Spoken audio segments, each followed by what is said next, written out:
Hey there folks, in today's video I'm going to be showing you quickly how to replace the front stabilizer link on a Chevy Equinox. This service will be the same for all 2010 through 2017 models. Now to give you an idea of why we are replacing it, if I take two fingers it has quite a lot of play. It shouldn't be doing that.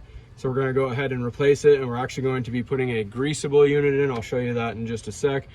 So let's get started and remove this. So we need an 18 mil ratcheting wrench is what I prefer, and a 6 mil socket.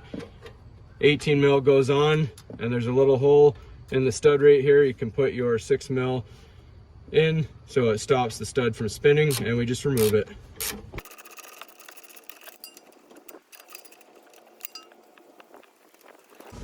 All right, and now on to the bottom. All right, so the bottom is the same idea. So you throw your 18 mil wrench onto your nut here, and your 6 mil into the end of the stud and loosen.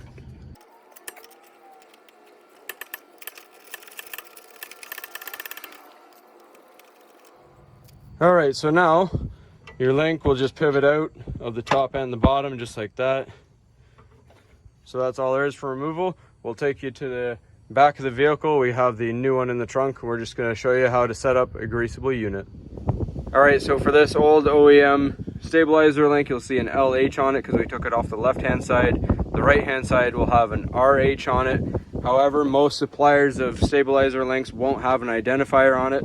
However, on Rock Auto, when I bought this is the product number, and it'll actually say left hand in the description, and the same product number but with an 81 at the end is the right hand. So I just wrote it on the box. I'm just doing one side at a time. We just want to make sure we get the right one on. So we're just going to open it up and show you what we got. So our new link comes with greasable fittings that go into here, and it's not greased, so you got to make sure that you grease it. So we're just going to go ahead and put these grease fittings in. All right, so I've pre-threaded our grease fitting, and I'm just using a 5/16 wrench. I'm going to tighten it on until I feel it bottom out, and I'm going to back it up just a little bit. If you bottom it out, the grease won't be able to flow, so we're just going to back it up a slight bit. Same with the other one.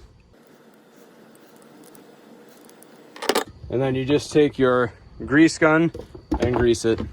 All right, so for these greasable fittings, I just hooked this up off camera because my grease fitting kind of sucks, my coupler here. But you hook it up to the fitting. That's just the hose to my grease gun here. And you pump it up until you see the boot start to swell. And then what I like to do is I just move this end around a little bit to work some of the grease in before I pump it absolutely full.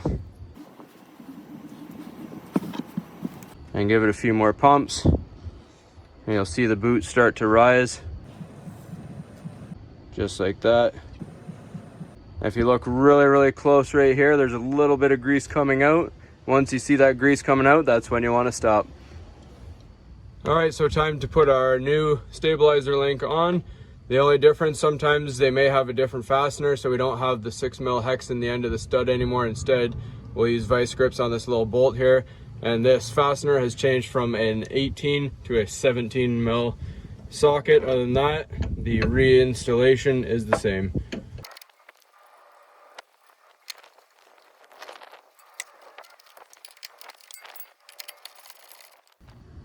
All right, so I apologize, I had to cut the camera for the rest of the fastening of the top there because my arms were getting in the way, holding the vice grips and all that.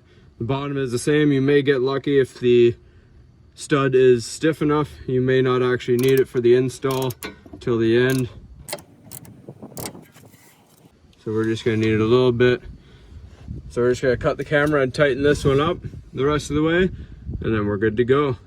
That's all there is to it, folks. Hopefully you found this helpful. As always, please don't forget to like and subscribe.